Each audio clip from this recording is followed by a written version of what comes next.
Never occurred to me before that exposure that professionals could own an asset like 1004.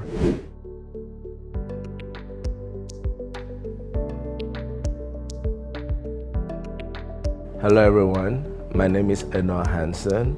I'm the CEO of a fintech company in Nigeria, and I'm a real estate investor.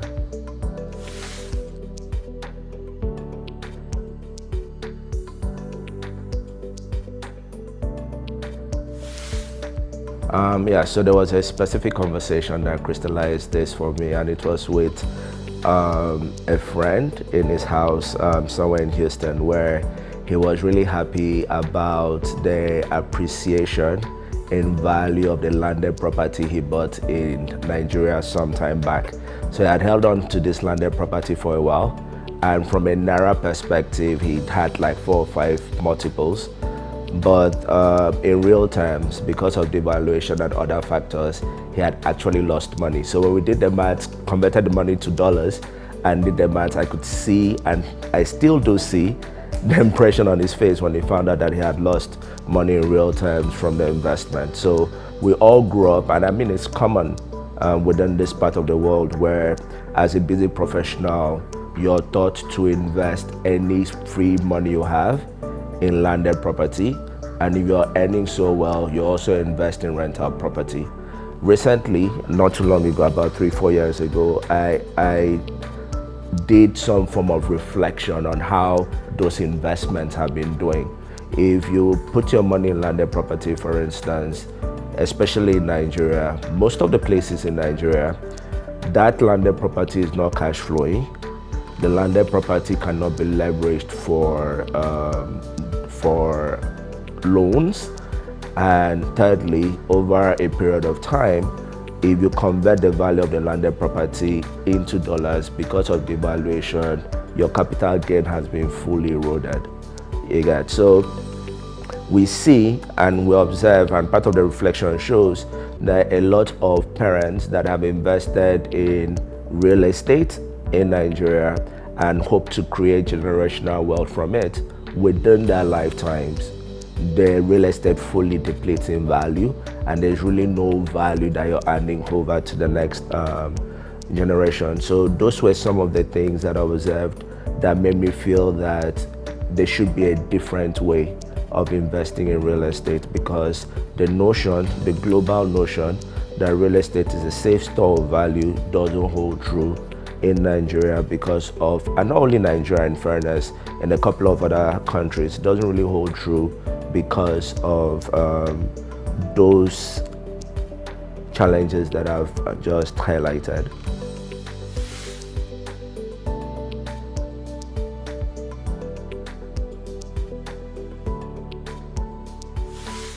So, I mean, the vision for XSITE Africa community in Nigeria is to get a couple of people together that are big dreamers. I mean, before I was introduced to the world of multifamily real estate by my partner, Dr. Julius and Tenny and Leslie, I didn't know that that investment model existed, and I didn't know that a regular professional like myself or my peers could invest in institutional grade real estate.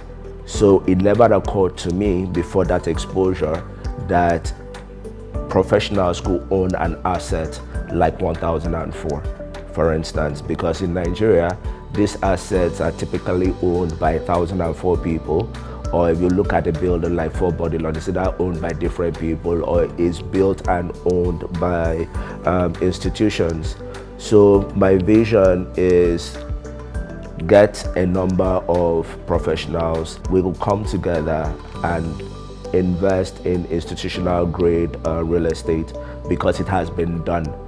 I mean, over the last 6 years, my partners have grown a portfolio of $217 million, and it's doable. It's been done in the US. It's not something that is new. So it's just to replicate that within the country.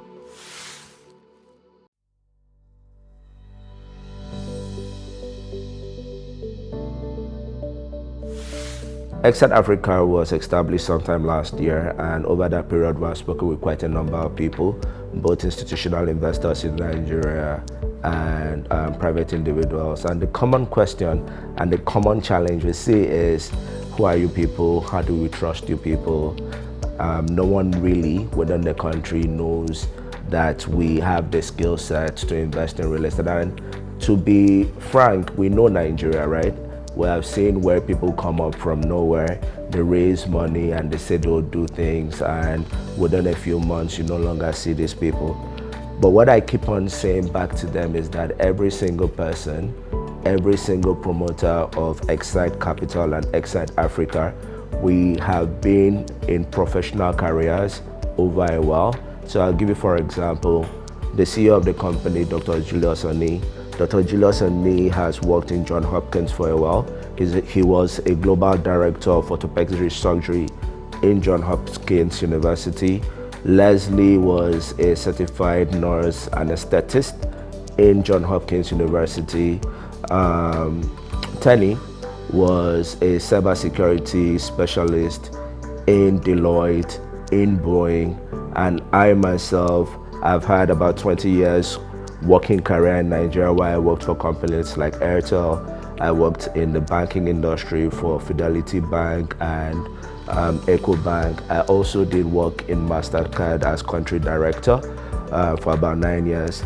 So all of us have something in common, and what we have in common is we have worked in institutions where people have trusted us with their lives, people have trusted us with their wealth, and people have trusted us with their health.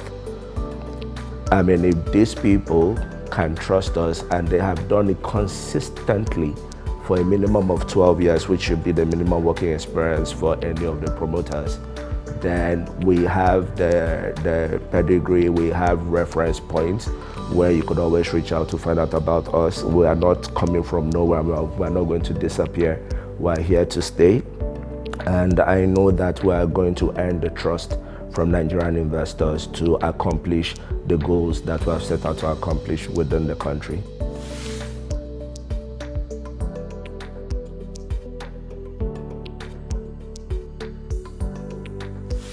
So that's an interesting question. I mean, I just showed them the numbers.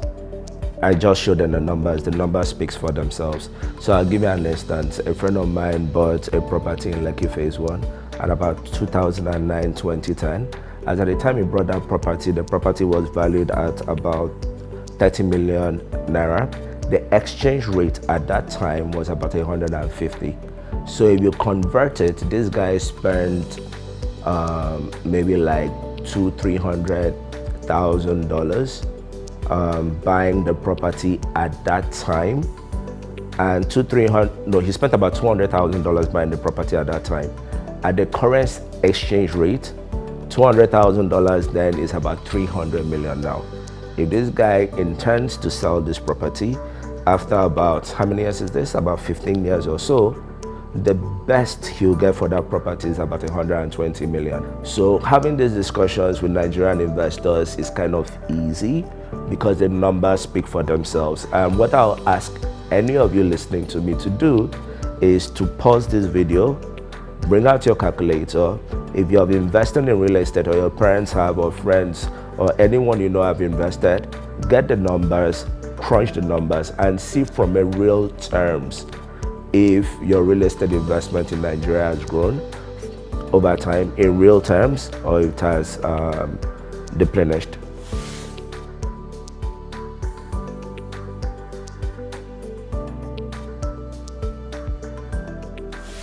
Okay, so it's the passion and the belief that parents should bequeath some form of wealth to their kids.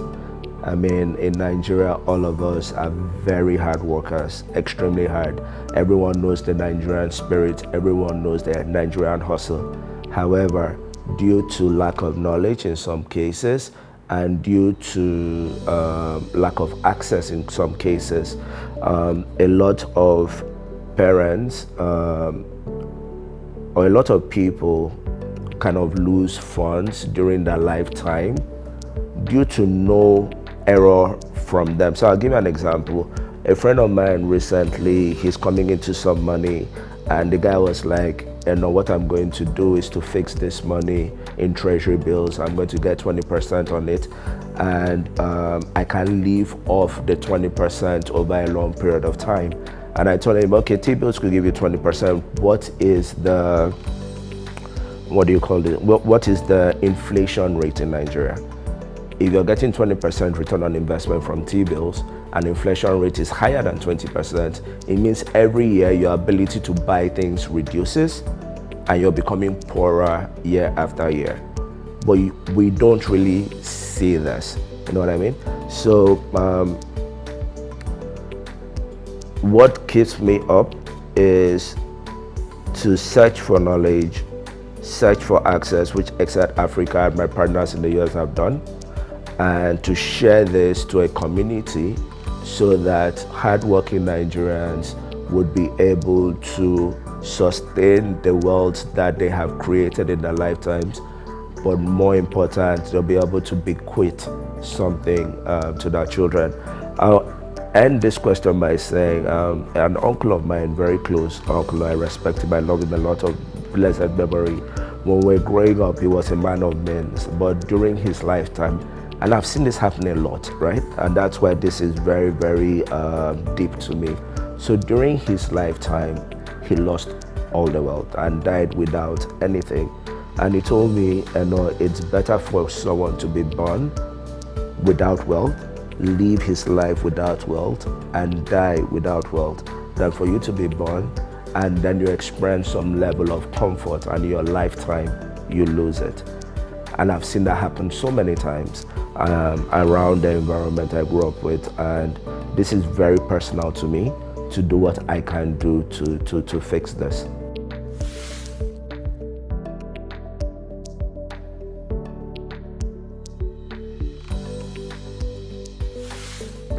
So most Nigerians, including those that are investing in real estate in the US, haven't been exposed to the concept of multifamily real estate. They really invest in single family homes. So what surprises them or me the most, for me, is that a lot of people are not aware of this. And then the second thing, which is interesting, is a lot of Nigerians want to own the property. So real estate should be possessed. I should own a flat. I should own it. I should be able to touch it. That is mine. And I have no problems with that. But my personal opinion is that an investment is an investment. And my personal opinion is that we shouldn't be emotionally attached to investments. Any amount of money and any expense on your personal house is good. But anything outside the house you're living in is an investment, and it should be viewed that way. Yeah, because if you look at the numbers, and we should always look at the numbers, the returns on investment on buying multifamily far outweighs the return on investment on single family homes. And as it is said, if you want to go far, you have to go with people. And I'm hoping that with our message that over time, Nigerians will get more comfortable in chipping in funds into a pot and using it instead of buying single family homes, buying institutional class assets. And I'll just end this by saying, you know, everyone, it's known that owning 10% of something big is better than owning 100% of something small. We say this, a lot of Nigerians say and agree to this concept. I just hope that we can translate this understanding into real estate investment.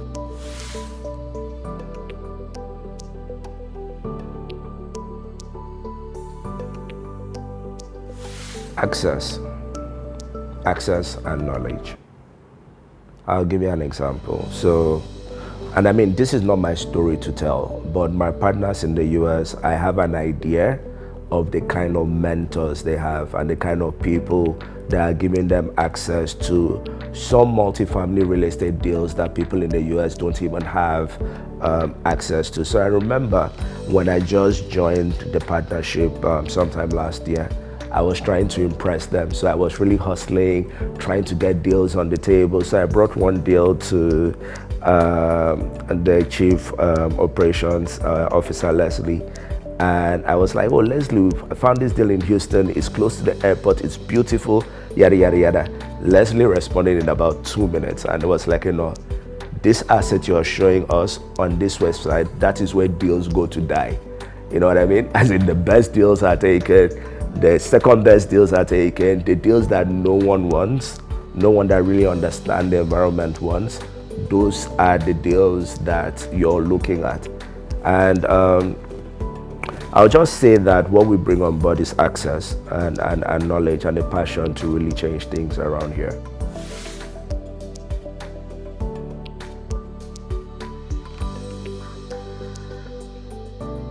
So this is what I would say. I've always known that Nigerians are ready, because Nigerians have invested in single-family homes and other forms of real estate, both in Nigeria and every other place across the globe. Nigerians have always been ready.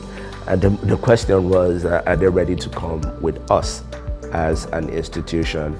And that is where some work needs to be done. As I mentioned before, we were not really known around the scene, and because of experiences people have had in investing in real estate, both in Nigeria and outside Nigeria, there had been some gray areas around us. But I mean, as I said earlier on, our pedigree speaks for us, and hopefully over time, we will be able to transcend whatever doubts people have. But Nigerians are always ready, so we are optimistic that no matter how big the dream is, we'll be able to find and create a community of people that will join us in achieving the goals we have set out for ourselves.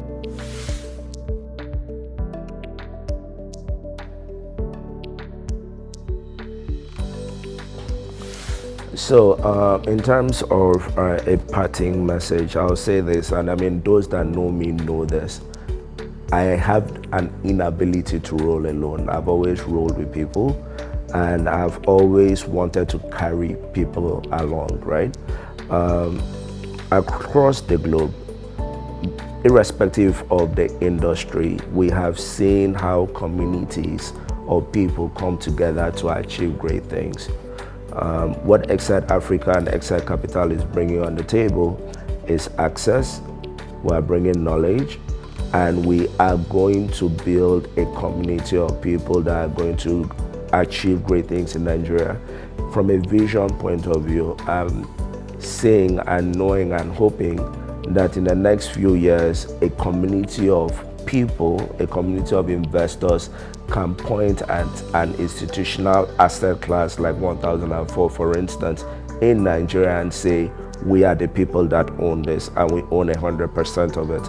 We could go to big cities in the US and look at buildings. I mean, I felt very, very humble and proud when I was in Gwinnett County sometime last year. I think it was around Christmas, to see the 268 unit apartment that XSITE Capital just purchased for $49.1 million. A group of 3 boys with a community were able to accomplish that. So we can accomplish a lot more, right? So in parting, I would just say, definitely watch out for us. We have big dreams. We can't accomplish those dreams on our own. We will be knocking on doors, and we are hoping that you will knock on doors too.